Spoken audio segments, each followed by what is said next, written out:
हम आज बात कर रहे हैं इतिहास की, और इतिहास को समझने से पहले इतिहास शब्द को जानना बहुत जरूरी है।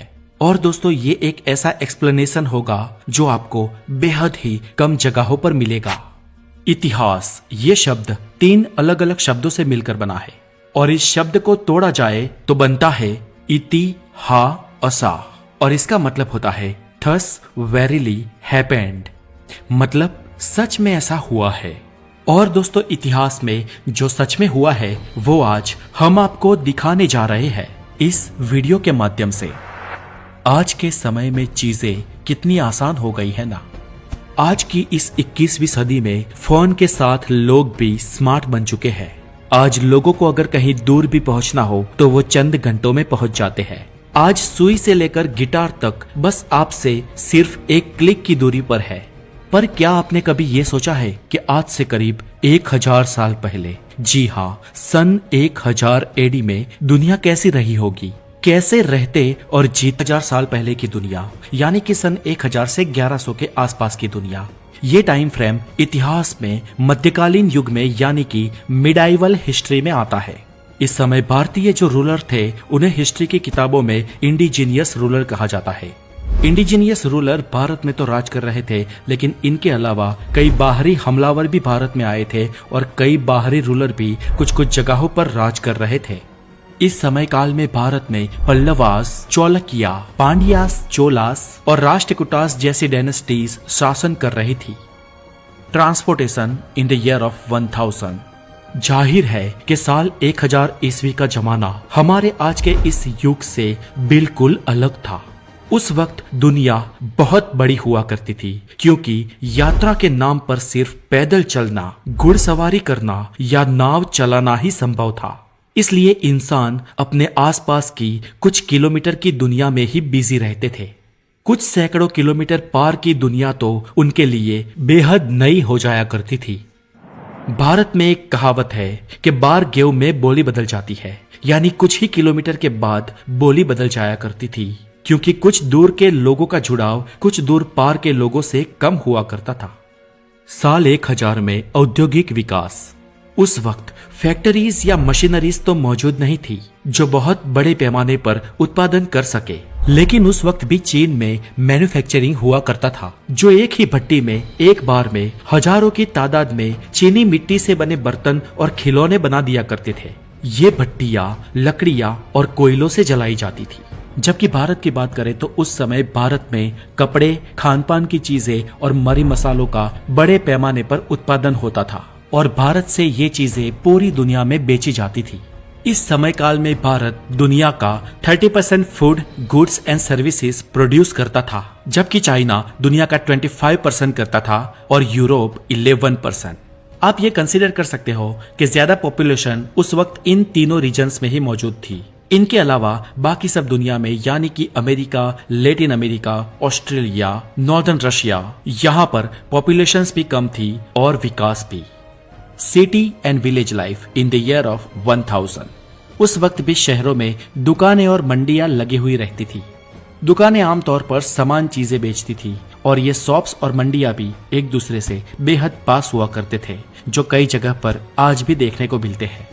तब मोबाइल, सिम कार्ड्स, गैजेट्स और टेक्नोलॉजी की दुकानें तो नहीं हुआ करती थी, लेकिन आमतौर पर उस समय सोना, चांदी, बर्तन, कपड़े, खाने के मसाले, इत्र, परफ्यूम, फल, फूल और धार्मिक चीज वस्तुओं की दुकानें हुआ करती थी। तब कारीगरी काम करने वाले कारीगर जैसे कि सुथार, कुम्हार, लोहार, ये सब के सब अपने हाथों से काम किया करते थे, और सब के सब अपने काम में माहिर और एक्सीलेंट थे। आज कोई शायद मशीन भी ना बना सके ऐसी कलाकृतियां उस समय कारीगर बनाया करते थे। उस समय भारत में 10% से भी कम पॉपुलेशन शहरों में रहा करती थी, और 90% से भी ज्यादा पॉपुलेशन गांव में बसती थी।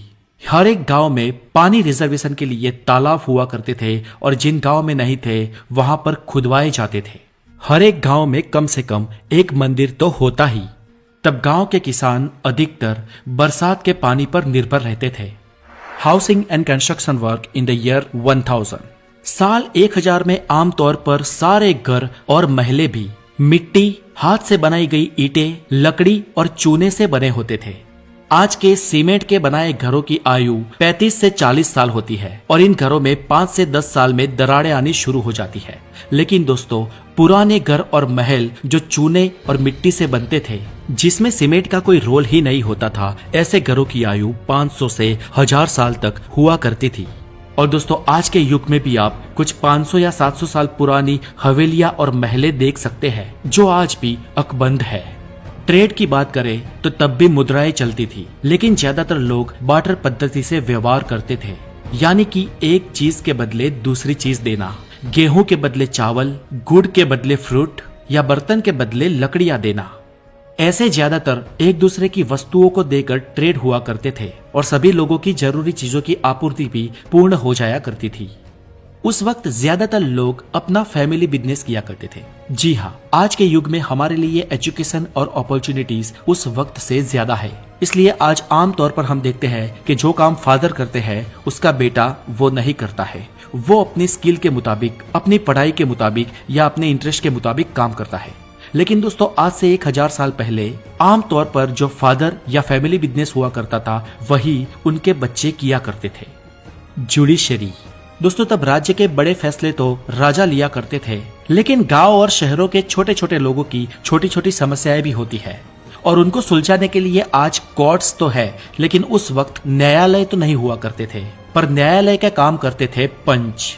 ये पंच यानी गांव के बड़े 5 लोग या वो 5 लोग जिन्हें पंचायत में बिठाया जाता था और वही लोग गांव की छोटी बड़ी समस्याओं का निर्णय लिया करते थे। मैरिज एंड रिलेशनशिप दोस्तों, उस वक्त में ज्यादातर अरेंज मैरिजेस ही हुआ करते थे और अरेंज मैरिजेस में गर्ल और बॉय आमतौर पर डिफरेंट विलेज के अनदर गांव के हुआ करते थे। तब लोग ज्यादातर एक गांव में और एक गोत्र में शादी नहीं किया करते थे।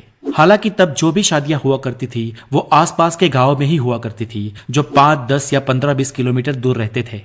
और तब बारात एक दिन के लिए नहीं, लेकिन 4-4, 5-5 दिन के लिए जाया करती थी और ये बारात बैलगाड़ियों में जाया करती थी और बारातियों का स्वागत 3-3, 4-4 दिन के लिए किया जाता था।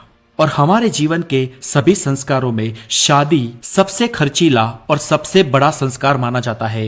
ये इसीलिए क्योंकि शादी में खर्च करने की ये परंपरा सदियों पुरानी है। Education system in the year of 1000 दोस्तों, उस समय भी आमतौर पर गुरुकुल ही चलते थे और भारत में भारतीयों के साथ कुछ विदेशी स्टूडेंट्स भी पढ़ाई करने के लिए आते थे जो वेदास और 18 विविध कलाओं के बारे में सीखते थे, जैसे कि एस्ट्रोनॉमी, सर्जरी, चिकित्सा, एग्रीकल्चर, मैथमेटिक्स, अकाउंटिंग, लॉ तथा मिलिट्री स्ट्रेटेजिस्ट जैसी चीजें शामिल है।